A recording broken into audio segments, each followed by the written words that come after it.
Alrighty, here's the video for the Lab 5 test cases. The first case is the empty list. So we'll look at the word empty. It's not in the file. Perfect. So we run the next one. Let's do the trivial. We are looking for the word trivial. It was found in the file, so now let's go into that same list again. And do the single item not found case. So missing, it's not in the list. Perfect. So now let's do the languages one. So we're going to do the small list found. So C++, that was found in the file. So now let's do small list not found test case.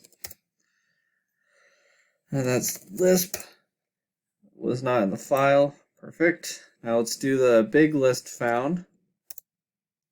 So United States of America. That was found in the file. Perfect. Now let's do big list not found. United States.